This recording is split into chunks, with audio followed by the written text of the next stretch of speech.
and welcome to the DM's Book Club, a podcast where we read about some Dungeons and Dragons and discuss how we might include it in our role-playing campaigns. Joining me for the second time in as many months, I don't know when we last recorded, but it's Rob. Rob, how are you, my friend? Hello, how you doing? It's good to be back.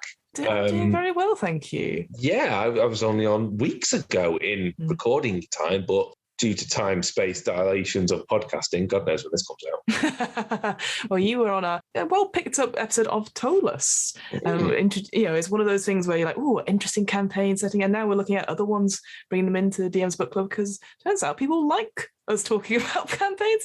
Who knew? Who knew?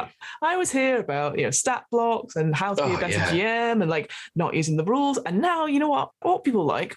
It's campaign settings. It's cities by Aspire. Who knew? Turns out really good. Yeah, not a single challenge rating to be seen. I even know what that means, but cool. Yeah, what are challenge ratings? It's what really? The cool kids say. Was it I didn't use challenge ratings before they were cool? No, that's not how. Oh, I don't know. No, I know where we're going. Who needs challenge ratings? So that's it. Well, we're going. That's the line. We don't need any challenge ratings. Yeah. Yes. Yeah, get your hands off me, you damn dirty challenge rating. So, Rob, what are we talking about today? What is the topic that I have chosen for us, but I've given you to introduce?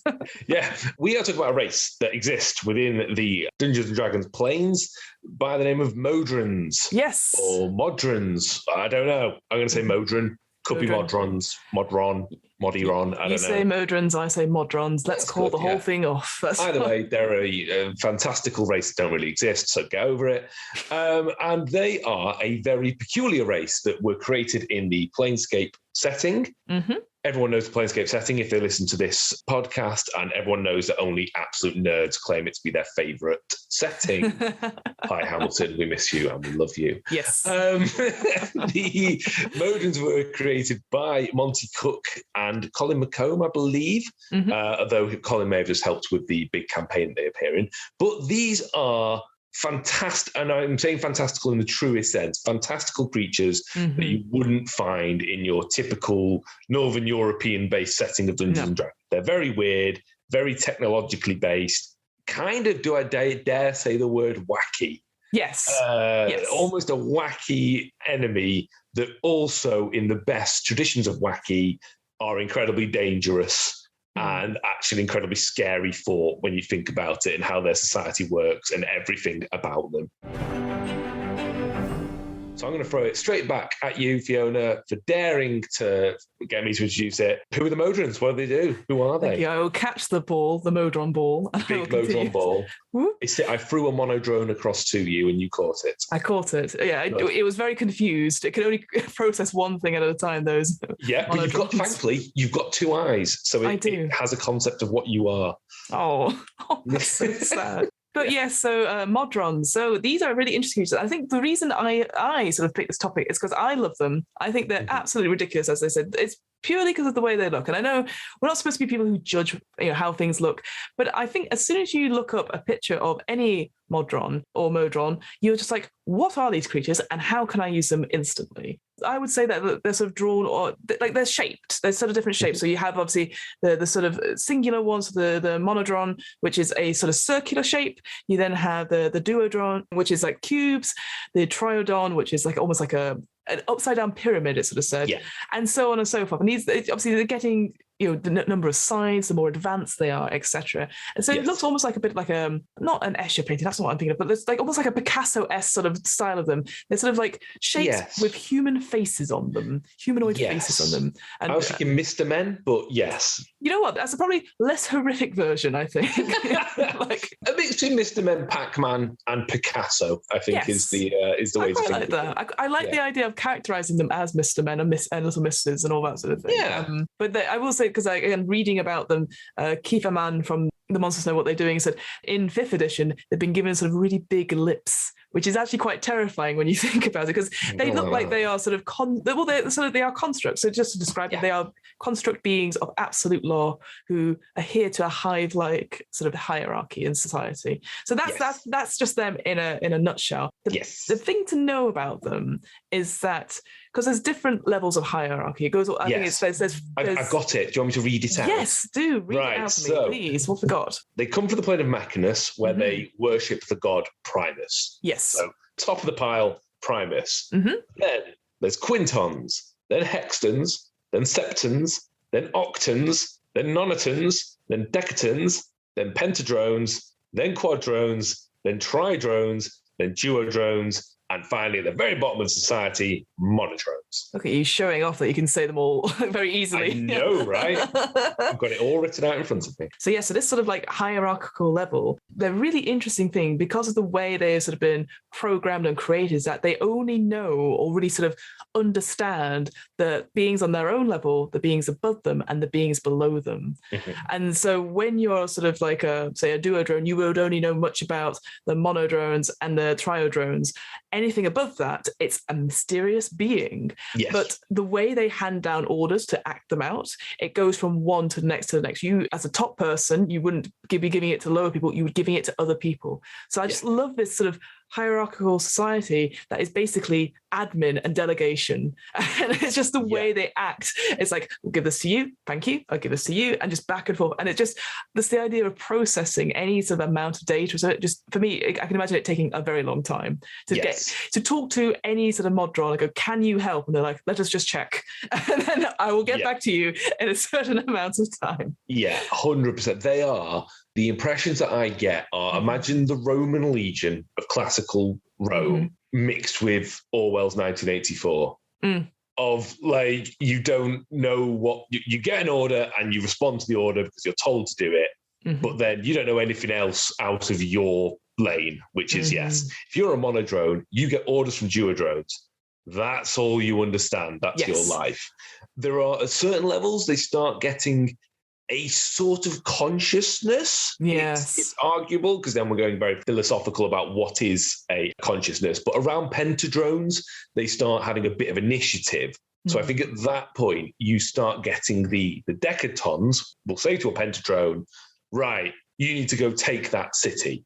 And the pentadrone is the first that can start thinking, okay, how will I take that city? Yes, exactly. Below that, it would be a case of, if you're dealing with monodrones, it was run at that gate until the gate falls down. And that's all they will understand is attack the gate. And then as soon as they do that, a duodrone would have to say to them, stop attacking the gate. Yes. Go down the street. Whereas the pentadrons, I think at the beginning of them sort of being able to understand. So there's a real mix of chattel and then NPCs and good enemy. They're a good mix up basically of how you encounter them. Because you can talk to them. That's the thing. They are constructs. They are weird, but they can talk to you.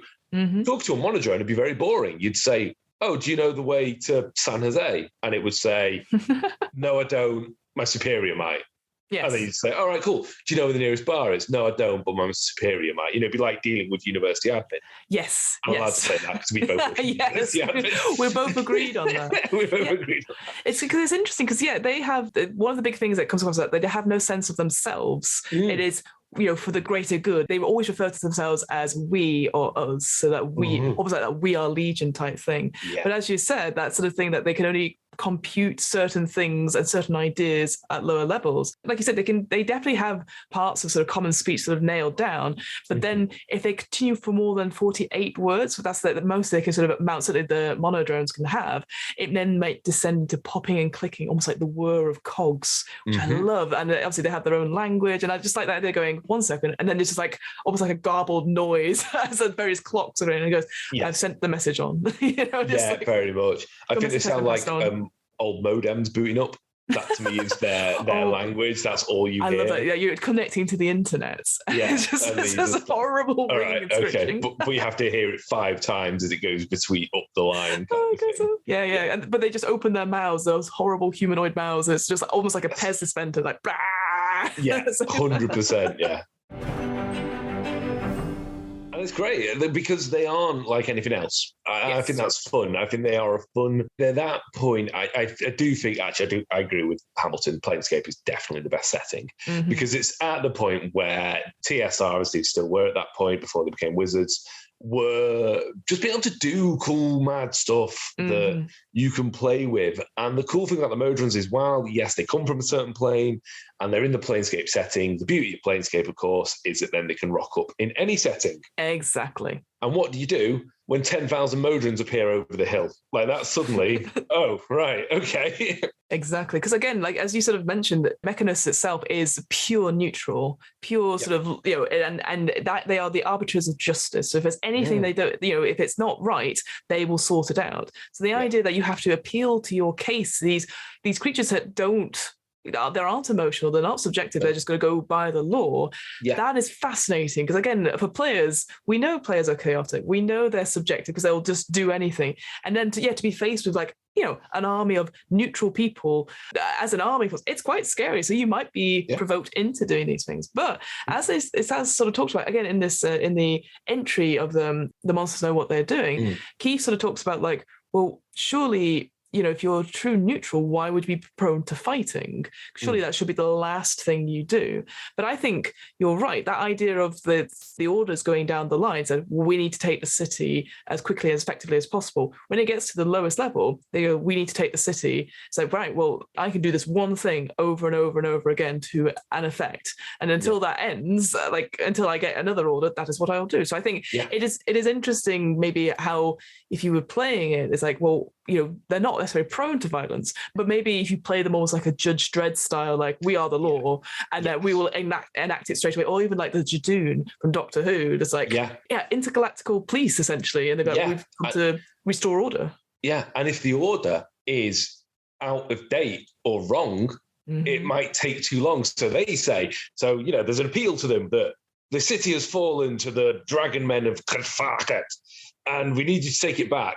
So they go, okay, we will do. By the time that message gets sent up and comes back down, actually, some paladins have come and cleared out the city. The order is still retake that city. Yes. And so actually there could be huge problems where, no, it's solved. They don't know that because all these 8,000 Modrons know is they have to take this city. They don't care who's in it. That's above that's literally above their pay grade. Exactly. So that you could have some really fun stuff where things are only just getting sorted at this point with them. As you say, the Jadoon's a good example where it's like, oh, you broke the law, but that law was 400 years old. This is a law that is out of date. And then they're like, yeah, but I've only just got the paperwork and it has been signed. So, it's been left in a filing cabinets, down some stairs, in a disused toilet, blah, blah, blah, blah. Especially if there's been a break in chain of command. What happens if there's only one septon and the septon's killed? Oh no, there's a break. Because then what's interesting about the society is, in a very capitalist way, is that if a quadrone dies, a tridrone evolves Pokemon-like into a quadrone, which means there's a gap in the tridrone, so a duodrone does, so then a monodrone does, filling the gap. So the lowest class dies first. And this can cause huge problems because what if there isn't a tridrone around? What if a party of 10 tridrones get wiped out, then 10 duodrones somewhere else in the realms? That's it. The key thing. Somewhere else. Not the ones there. What? Okay, right. They become it. And so you'll be talking to one and the next thing it's changed, it's evolved. And that can cause a problem because that order that one of them was holding is now somewhere else and it's now lost. Very confused, isn't it? Yeah, because I quite like that little thing because it says, anywhere. So you could have easily a really interesting story hook where, like you said, you're talking to a duodrone or any sort of Modron and then they change or some, because this is the thing, it says in another article we were reading, the promotion is traumatic. Not only does the chosen Modron change, physically change, this horrible wrenching sort of feeling as it is formed into this thing, which is a horrible thing for everyone else to see, but also gains this understanding of a world it was previously wasn't aware of. And presumably the higher it goes up, it forgets about previous things. So ethically, obviously it's like, oh my God, but obviously to them, they just take to it almost instantaneously, so they don't notice it. But anyone outside of it will do it. And I think that again, to watch players see that. So again, maybe you find a Modron that's been separated from its troop, and then for whatever reason, it just suddenly changes, and you're like, oh my God! And are you okay? It goes, who are you? And you have to restart that whole thing again with it. You're like, all over again. And it's hello, world. I need to report above, and you're like, what? Who are you talking about now? I think as a house rule for Games Masters, I would have this as a rule: when a Modron evolves, I'm going to use the term evolve. I've been playing Pokemon Arceus. For each level that they're going to, so a monodrone to a duodrone, they're going to level 2. that amount of time should be the amount of time it takes for them to evolve into the next step. Okay. So an octon or septon would be like 7 minutes or something. So it's a minute for each level that go up. And while they're evolving, they should just be screaming, because I like the idea of players just stood there talking to this thing, and then it just starts screaming for 3 minutes as it evolves, and then just comes back with absolutely like, yeah, sorry, and I'm sorry, there was a change to the connection. I've been upgraded. Just literally this awful scream, and then they just go snap back into reality. Yeah, again, feeling a proper sort of Cybermen type thing where they're being upgraded and hearing them screaming, and then they stop because that emotion's been removed. Or even like for me, that's sort of the montage of American Werewolf in London. That's how I see what they're screaming and things are just popping out, and just... or in Willow when they're all getting mutated. Yeah, exactly. So of course, we would highly recommend to anyone out there who's, we should have Modrons, get one that changes halfway through, because that'd be 100%. Yeah, because I think it's easy to think of them as enemies because they are a faceless mass, kind of. Well, they're not faceless; they're only faces. A big facey mass, yeah. But I think it's really important to think actually they have their own. After a certain level, they have their own personality to a degree. They're not all the same. And that takes people by surprise because they assume they will be the same, and they're not. They have their own quirks. I like to think of them at a certain point, they start becoming Star Wars droids, basically.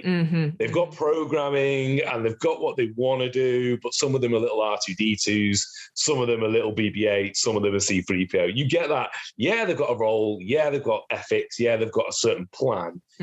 But some are a bit cheeky. Some have got a broken voice box. Some didn't quite properly evolve. And I think you can, thinking them as the droids of D&D, I think you could get a lot of work out of them. I like that. I like that idea of giving them that personality quirk, and then should they transform or shift up or evolve, and it changes slightly, but you can still see it's that particular thing, like C-3PO's head gets put onto a different robot, but it's still C-3PO. And I think that'd be, again... Sorry, Fiona, when does that happen? I can't remember. I blocked that particular film out from my head. I believe we had a line in a veil about that, but wow.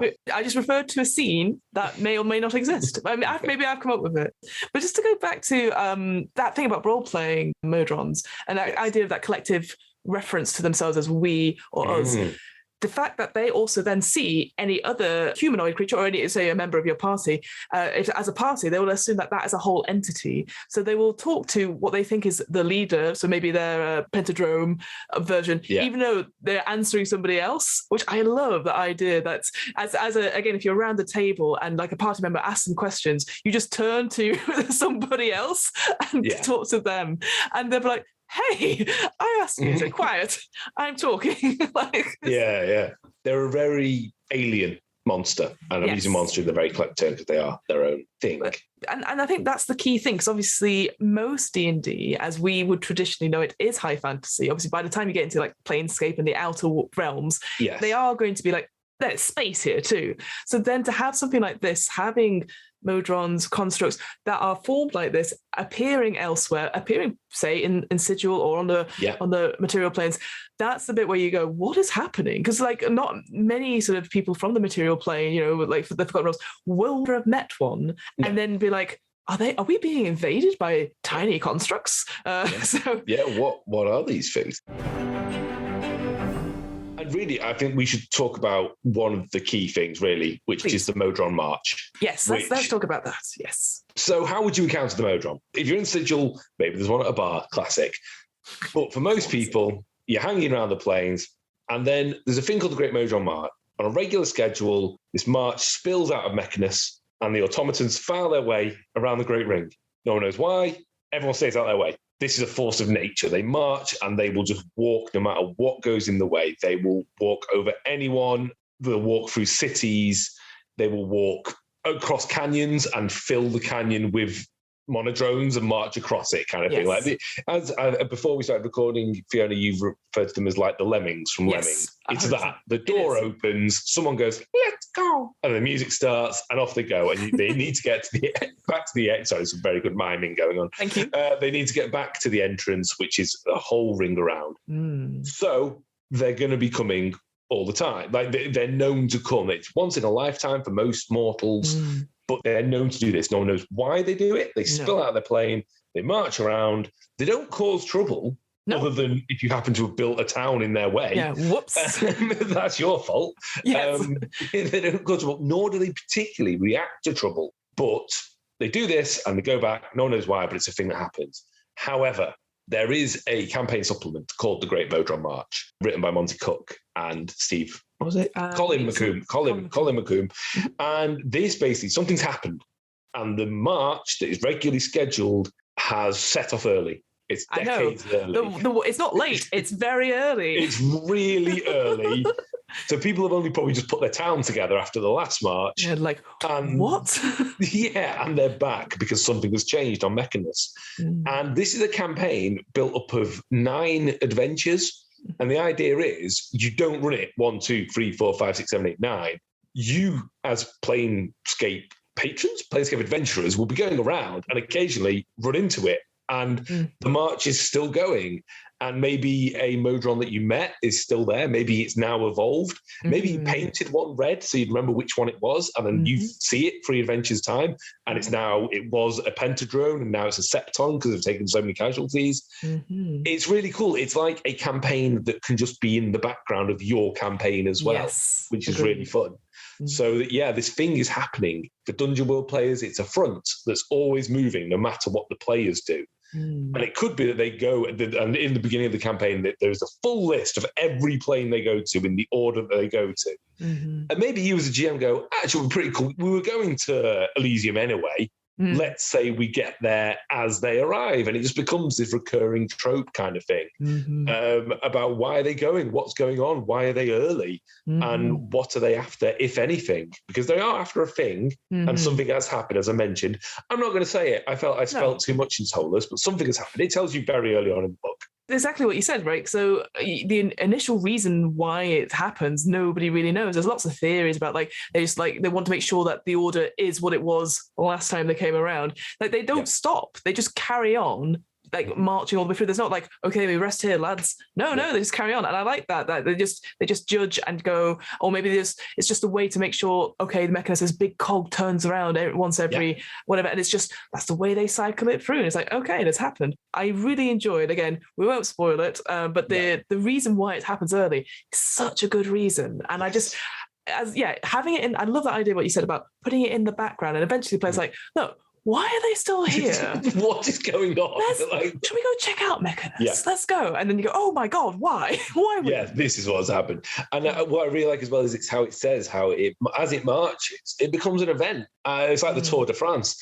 That's what I literally was thinking of. Oh, really? Yeah, I was like, would you be the person with the sign hanging out and suddenly getting crushed by all tons of monodrons? Yeah. Wow. That will happen. They won't stop. That will happen. And people just follow it because they're like, cool, let's go on an adventure. This is like the Tour de France. It's like a pilgrimage. So you start getting caravans following it. And it takes so long to march around that it might be the children of the first followers who are at the end kind of thing, if time all goes weird. But it's really fun that you have this whole thing where it's a reason, it's an event, it's almost a festival going on across the plains. Yes. Yeah, definitely. It's the event, it's the thing you go and see. And I just think it gives a whole massive reason to go across the plains, because we all know it's very easy to stay in one place. Yes. You need a reason to leave. And I think this does give it, because after 4 adventures of encountering these guys, you might go, right, what's going on? Yeah.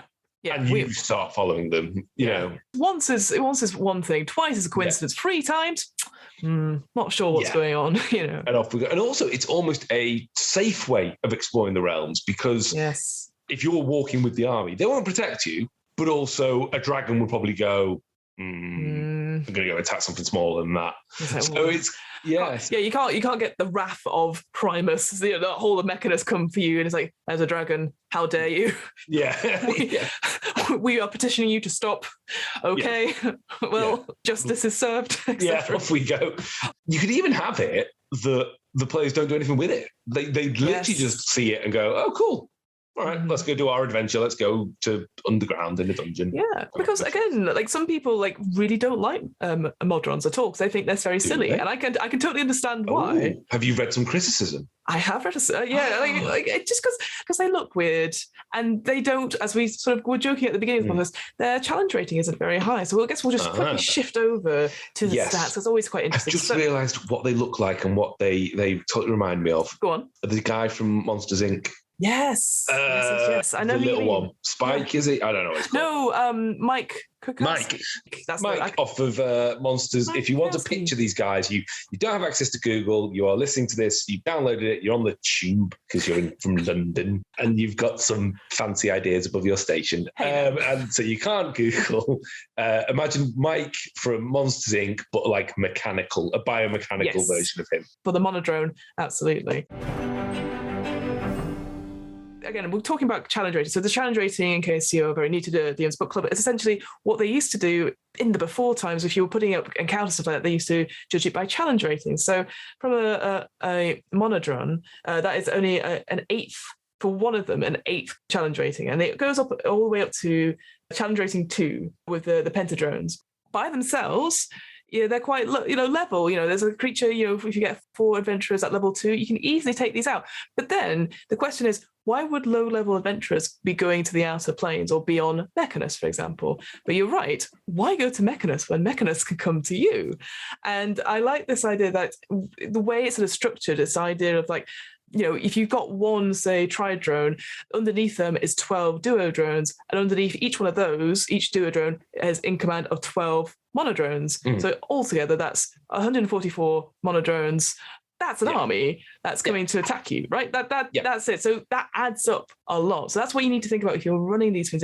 You might not meet them in isolation, but we'll get on to if we meet a rogue monodrone later, because those are quite interesting. The things to sort of look at, most of them, or all of them actually, all 5 of them in the Monster Manual have this thing called, and I'm going to say this wrong, is it automatic mind? Axiomatic mind. So that these creatures can't be compelled to act in a manner contrary to its nature or instruction. So very, like we said, sort of iRobot, the sort of the laws of robotics, that idea that they've given a program, they're going to follow the course of action, which I think, and it's going to come from above them in that sort of line of hierarchy. So you as unless you are really, if you're really appealing to the leaders, the other sort of minion characters are not going to listen to you. No.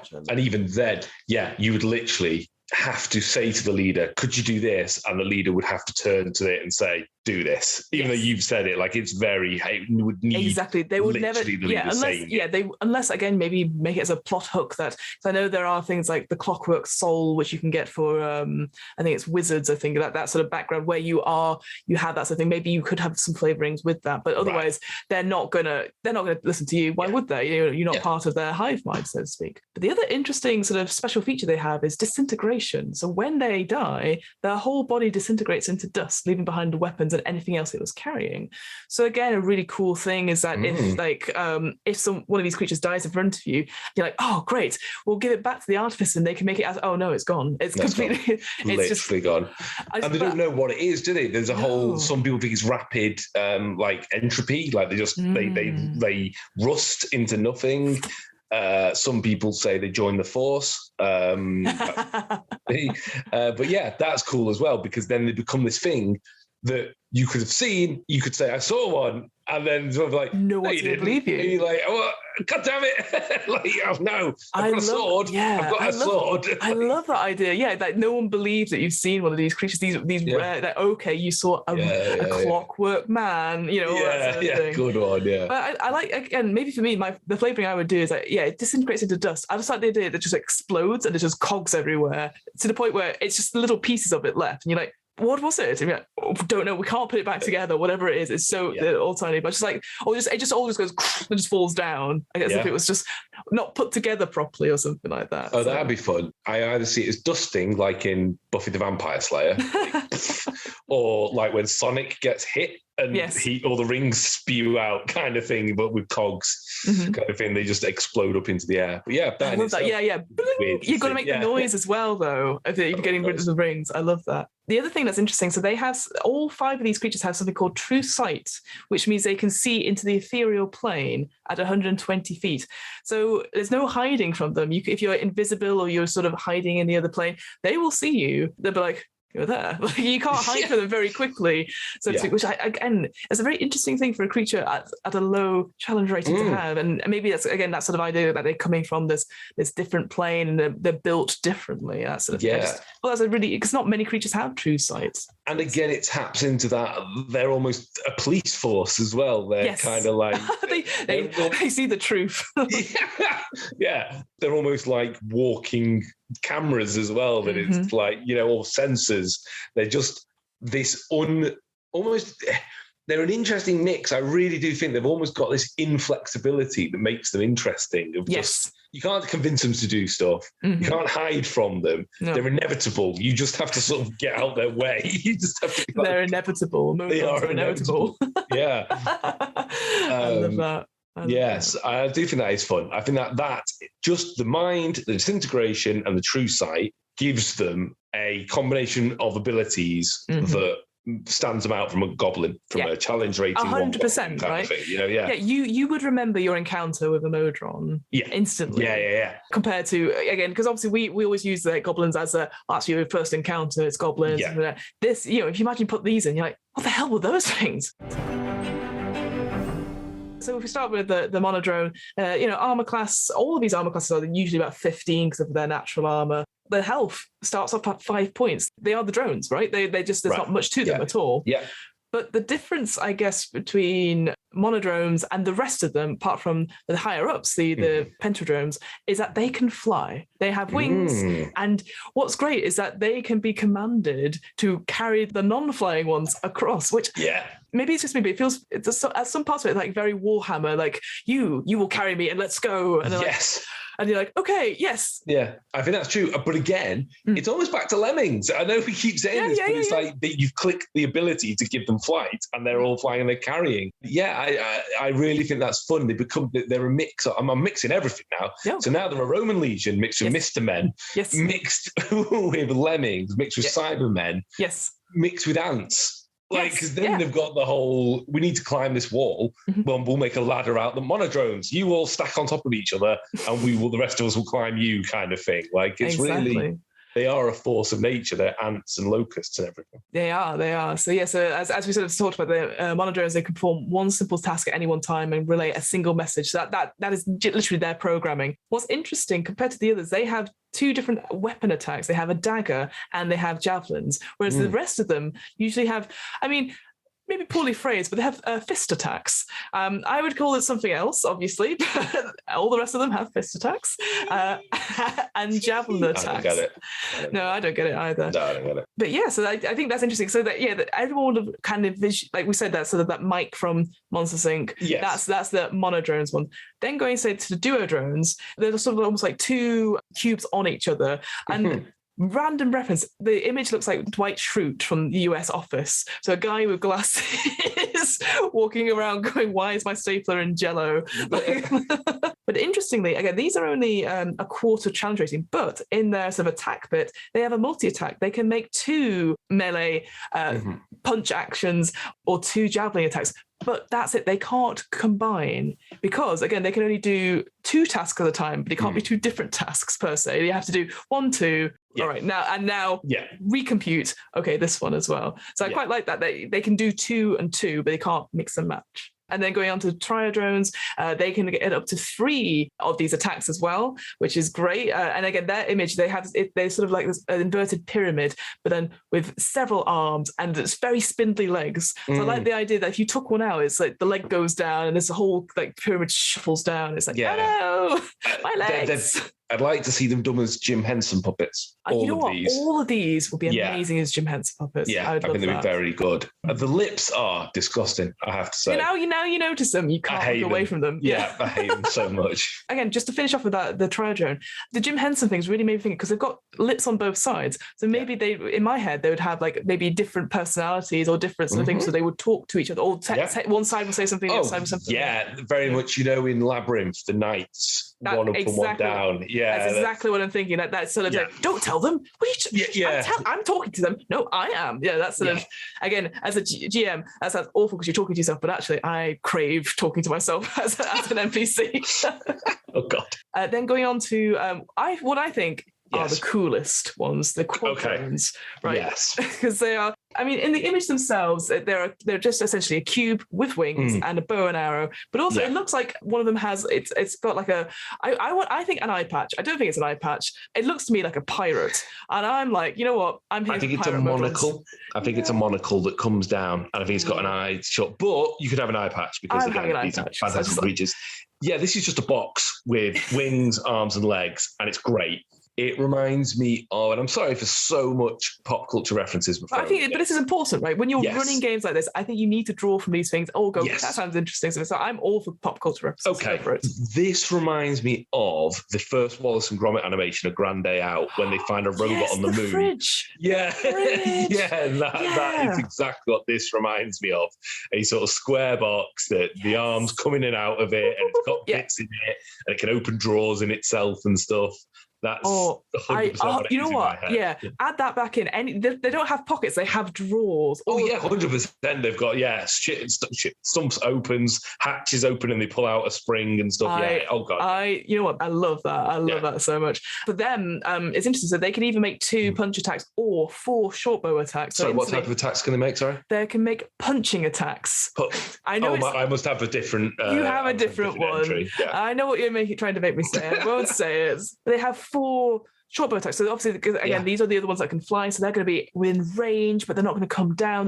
They are utilized for flying combat. So I can imagine, again, if you're watching this huge march going across the plane, you just see these little things flitting back and forth, making sure that no one's out of line and stuff. And then suddenly, almost like, a huge, I don't know what the term is called, but when it's a cloud of birds going back and forth. Flock. A flock, but there's that phenomenon they do where when starlings are in the air, absolutely. They're just sort of swishing around, like, that would be amazing. Like, what's that? Why are they coming to? Oh my god, those are birds. And Quadrons, they're the sort of the officers of the army. As you say, the challenge rating 1, but with them there will always be the others as well. So it's not 1. So you're getting death from above, but also death from below as these other creatures are sort of coming towards you. And then obviously the Modrons are picking up others and carrying them and airdropping them. That's the other. They talked about this idea of airdropping various things. You're like, oh my god, really death from above. And then finally, and it's interesting because if you look at other, we'll come on to the other hierarchies in a second, but this one, the Pentadrome, I think is the ugliest looking one, and it scares me. It's quite different. It's quite different. There's suddenly a step up. They've gone from look at these funny shapes with legs. That's effectively what they are. They're funny shapes with legs and eyes. And you're like, okay, it's a bit scary number.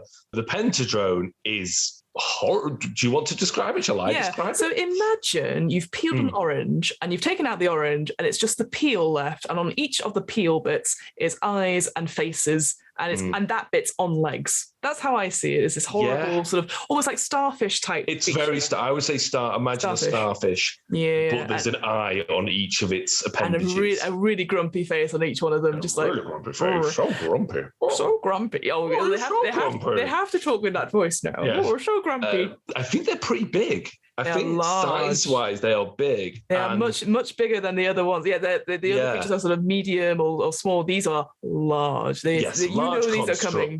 Yes. Armor class of 16, 32 hit points. So it's challenge rating 2. Fiona, as someone who doesn't use challenge ratings, what does challenge rating 2 mean, please? So challenge rating 2 means that you could have 4 level 2 characters, and this would be sort of a medium encounter for them. But of course, that's on its own, yeah. But if you're having all the other creatures involved with it, then that's going to go up to probably a deadly encounter. So they might need to be a little bit higher level for it. That's roughly speaking. So a pentadrone is what you're mostly going to encounter when you encounter a boss level Modron, right? I think so. If you've annoyed them, because these are the overseers, and this is the first level where they can start improvising. Yes. So this is the boss in a computer game. You've got to punch all its eyes out, but it summons new guys into the front kind of thing. You know what? It looks exactly like a boss from a Resident Evil game. It really I was going to say Legend of Zelda, but I can see Resident Evil. We've got all these pop references. Like, yeah. You've got them all. But this would be a fun encounter, a pentadrone and its lads, basically. Oh my God, pentadrone and the lads. I love that. On tour. Oh my God, lads on tour. That's what the Modron match is. It's just lads on tour. Yeah. I love the idea that someone's going to give them a T-shirt. And you're like, this is your T-shirt on tour. Waz's March 2022. Brilliant. Oi, oi.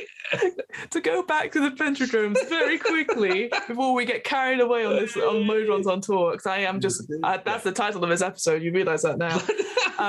So the pentadromes, again, very interesting. They have a multi-attack of 5 arm attacks. They call them arm attacks in this one. They do in this one. In this one, they do. So again, for me, describing it, it would be like, because again, the starfish with sort of 5 legs, arms, whatever you call it, it's like it's whirling around like a horrible trap, and it's just hitting everything around it. Almost like like Robot Wars. You know, it's one of the, it's Hypnodisc. It's Hypnodisc, brilliant. R.I.P. Hypnodisc. R.I.P. Hypnodisc. I remember Hypnodisc. Yes, but it also, what else does it do? It smacks you in the face with its 5 arms. Mm-hmm. It then has a paralyzing gas. So you think this is going to be their opening move, essentially. So they exhale a 30-foot cone of gas, and each creature must succeed on an 11 Constitution saving throw. So not necessarily that high, but again, maybe you'll encounter these at a lower level, or be paralyzed for 1 minute, and then they can save at the end of each of their turns. But obviously, it's going to do that, capture the most creatures in it, and then probably give the order, get the paralyzed ones, and everyone else is going to go rush for them, get the advantage on it, and then do an arm attack. Yeah. So pretty straightforward in this sort of thing, like the way it would command itself. But I think if you're running an account with them, I definitely would make sure, because you might get very overwhelming. So for these, if you've got loads of little monodrones and then all that sort of thing, there's we've talked about it before in this podcast. There's like the horde rules and stuff like that. I would just use them rather than rolling for every single one, because it's just no one likes rolling. No, it's boring per se. You know, wait for it. I would just do mob rules until you get to something like this. You're like, right, big boss time, let's go. You know,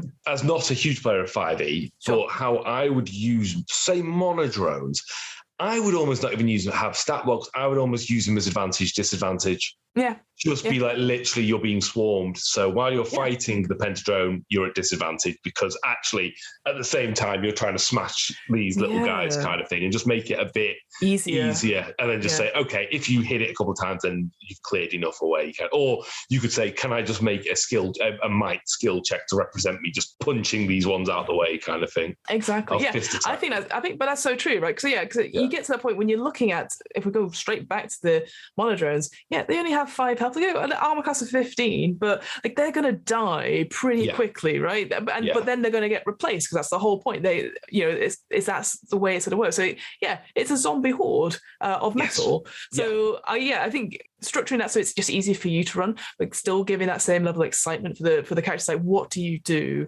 I'm just going to attack them. It's like, go for it. And then you're like, oh yeah, you cleared 3 of them away, but then 6 more appear, and just like really build on that. I really love that. I think so. I was thinking if I was to run an encounter with the pentadrone, I would hold the paralysis gas until the very end, because of their tentacly nature. I'm immediately thinking octopus, and I'm thinking at the last minute, that's its escape thing. It fires off the gas and then scuttles off kind of thing. Like, that's it. Not its opening. I now fly, and all these little monodrones come and try to pick it up and then raise it away kind of thing. Next time, adventurers.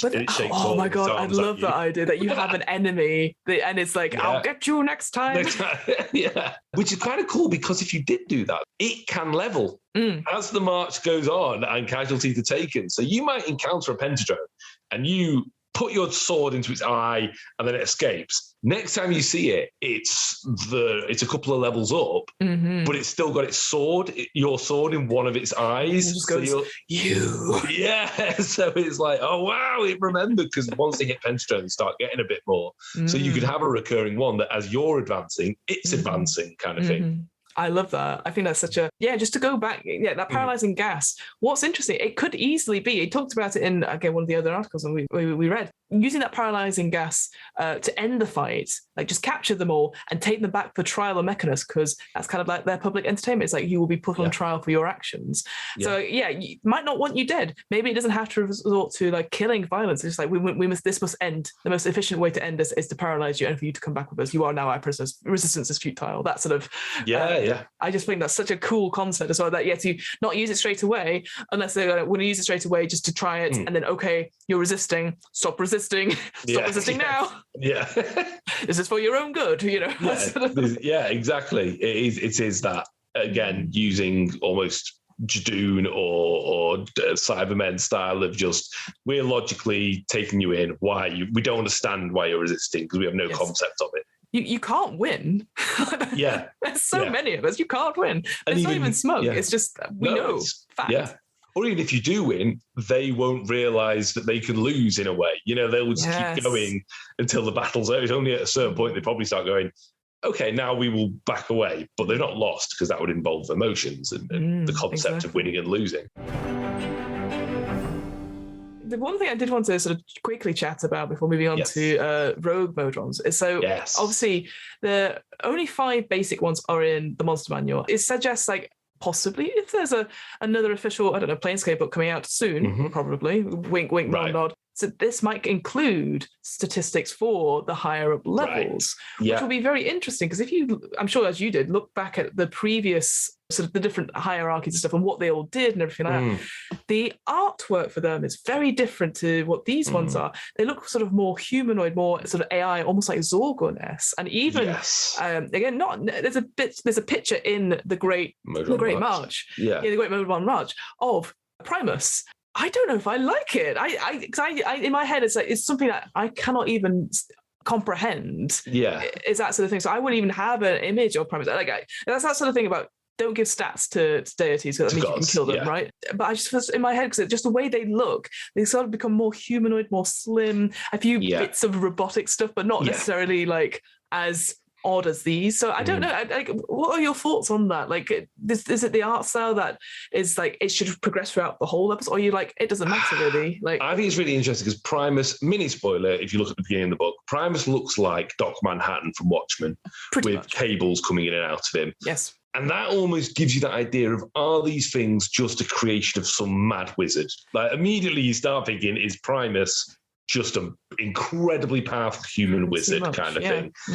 I like that they change and become weirder. I'm a big fan of that. So I don't think you should encounter much above a pentadrone. Agreed. I think at that point, if you want to, if that Planescape book is not yet out, you could delve into the Great Modron March book, and it has the stats for all the others from second edition. So you can extrapolate what you can extrapolate from that. Exactly. It's tricky, isn't it? I would keep them off the table for as long as possible. The problem is, if you utilize the Great Modron March, you see them. They are at the front. So you can't avoid them. But then there's almost that way of doing it. The march is so big. So to give you an idea, the march is 1 quinton, 1 hexton, 1 septon, 4 octons, 4 nonatons, 5 decatons, 50 pentadrons, 80 quadrons, 405 tridrones, 128 duodrones, and 8,640 monodrones at the beginning. That's a lot. That is a lot. And actually, you might see a hexton, but not realise. Because there's 10,000 things marching past you. It's like a Where's Wally of Modrons. Exactly. Right? And they're not at the front. Maybe they're in the middle so they don't get picked off.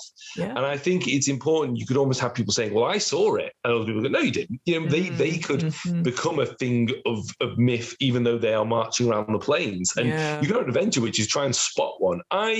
I'm always a big fan of like less is more. You see a fleeting thing and you just describe them. I think for me, I would just definitely describe them as even like, when you just, I've talked about it before in other podcasts, so sometimes I really struggle to visualize it, but I know when you say something, I'm like, I can't even imagine what that is. And that sounds amazing. So I would come up with some descriptions of just fucking weird shapes and be like, this is what you see. Almost like a Mobius strip one, for example, or something like that. And you're like, how does that work? Any sort of Escher looking ones or something like that, just to really hammer home that these creatures are not of that you have never encountered before. They are so alien. They are so beyond that sort of thing. And this idea that Primus created them and then they shape and change into these creatures and then they get more and more humanoid. I was like, no, I want them to stay. No, you want them weird. I don't think that's fair. I think it's interesting if you go for the Great Modron March, you start seeing bits of artwork and they don't really explain what these things are, so you might be able to guess what they are.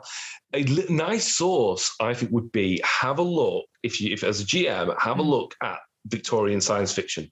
Because look at the covers of stuff like War of the Worlds and how people imagine the tripods. Sometimes they've got huge eyes, sometimes they are very human looking, So the good thing about them is they are flexible. And if you want, you could say, after Hextons, you can't tell them from humans. You just can't anymore.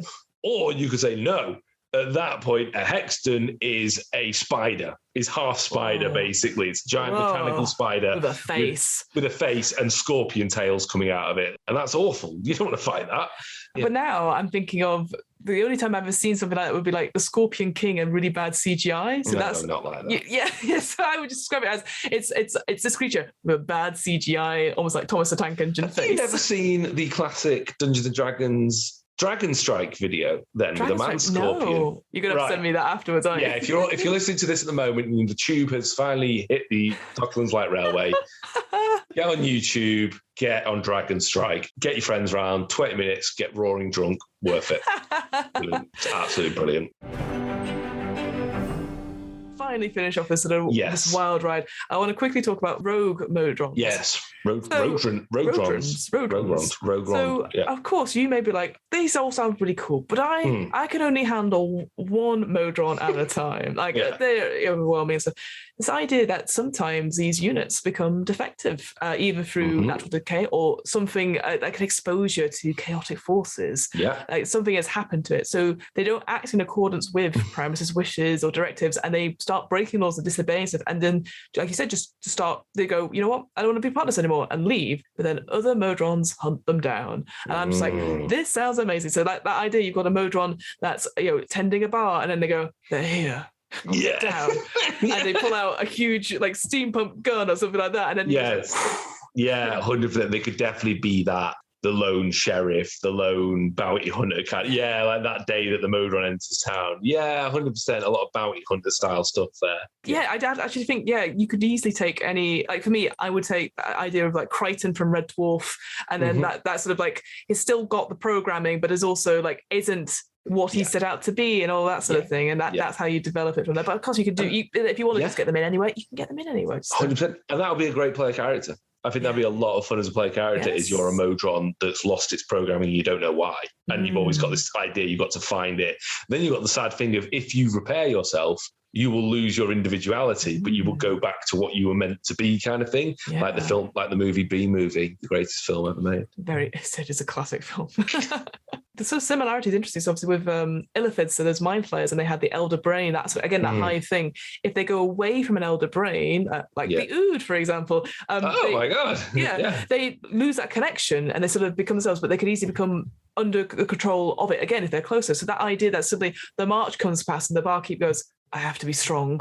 I have to be, or starts market and starts going, you need to save your friend because they've just been entranced because it's just come through and the influence is there. It's almost werewolf-like, the full moon, that they know that every coming, so they have to go somewhere. There's some brilliant bits of artwork. Again, I'm pushing the Great Modron Markers book here because actually it's both a campaign and kind of basically a source book for them. So if you really want to get into the nitty-gritty, I would pick up the Great Modron March. It's like $5 on Drive. It's really cheap. So it's totally worth it. Yeah. It's got some lovely, and the why I've got reminded because there's a lovely bit of artwork at the very back where it's basically a D&D party, but one of them's a Modron. And looking at it, I've just sent it to you on Discord. It was wonderful. I want to see. It was just a great little picture, and that makes me inspired. So you could definitely have a Modron as a character. Oh, that is adorable. Yeah, it's adorable. If you get the Great Modron March book, have you got it, Fiona, on PDF? I do have it on PDF. Yes. Right. Could you open the PDF for me now, please? I certainly can. Give me 1 second. And this is essential that everyone does this. Okay. You need to open it up and then by about page 15. All right. You'll open it up, get it to one-page view. One-page view. All right. It's loading. Okay, page 15. Page 15. There's a small Modron in the bottom right corner. Yes. Scroll. Keep scrolling. Keep scrolling. Keep scrolling. Keep scrolling. He's walking. It's a little flip. No way. He's marching. He's actually marching. Holy shit. I did not see that. Of a Modron I love that. I love that. That is adorable. That is so cool. Well, Rob, what a march we've had. What a jolly march. A jolly ramble. Yeah. Frolic, I don't know, whatever. Modrons on tour. Oi, oi. Modrons on tour. I am. You know what? I will design that T-shirt. Please do. Are you going to insert Chelsea Dagger at some point? Oh my god! Okay. That will get cancelled on terms of service. We'll cut after that first bar, because otherwise the Fratellis will be like, "Excuse us, we did not sign up for this. We have no career. This is our only source of revenue." Modrons on tour. We've done it. We've peaked, Rob. Cancel D&D. Cancel D&D. Cancel DM's book. I'm going to write to Team Phoenix and just say, we've peaked at D&D, cancel it. Please buy a T-shirt. That's all. Yeah.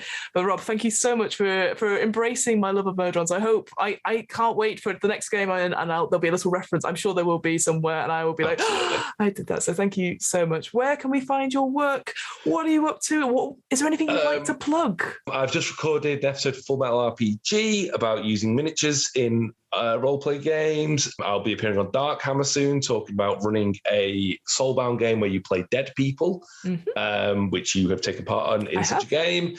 And Realm of Fire is my main podcast. We've had a sort of winter break. We've got a lot in the canister. A lot needs editing, so we're gonna start launching again. But other than that, don't forget to drink water and hydrate yourself. Drink water and hydrate. Thanks, Rob. Yeah. Thanks. Hate it. Right. For me, I run the What Am I Rolling podcast, which is a twice monthly RPG one-shot podcast. As always, it's going very, very well. The next one up will be a solo RPG, the Long Haul 1983, which is really fun.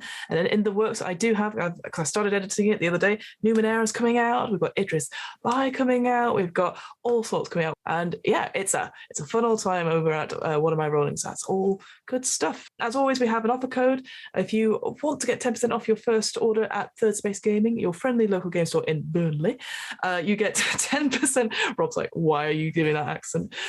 You get 10% off Burnley. You get 10% off if you type in to the checkout DNVC, and you can that's your first purchase. So it could be anything on top of that. But yeah, I would highly recommend checking out the Great Modron March. We'll put a link to it in the episode description, because it is, if you were like, I want to find out more about these creatures and have them in the campaign, as Rob said, you can have them as a full campaign, as in the background, and the artwork's really fun. So yeah, brilliant, really little great encounters. It's $5. You can spring for that. That's a new set of dice on D&D Beyond. Yes, get a source book instead. Get a source book instead. Well, with all that out of the way, thank you so much for listening, folks, and we will speak to you, hear you, see you, do stuff with you next time. Goodbye. See you on the flip side. That's my new thing. That's your new thing. Yeah. The basic five, as if they're like a team. Now I just imagine them as Power Rangers. Yeah. Let's get that out of the way. Also the basic five, they all got Uggs on and carrying lattes. Oh my god. That's not fair. No, but now I'm seeing Sex in the City with Modrons. Right. Ignore. This is what's going to happen. It's every time it's like, but we could add Modrons to this thing. Yeah, imagine this book with Modrons. Why not? Yeah. I you know what? I want to see film posters with more Modrons on it, and like Modron 1, like something like that. I don't know. I Modron. The Modron and I. Wonder Modron. I'm just looking at Wonder Woman. I've got nothing. Anyway, right. Anyway, sorry. We're both getting carried away with too many Modrons. Okay, so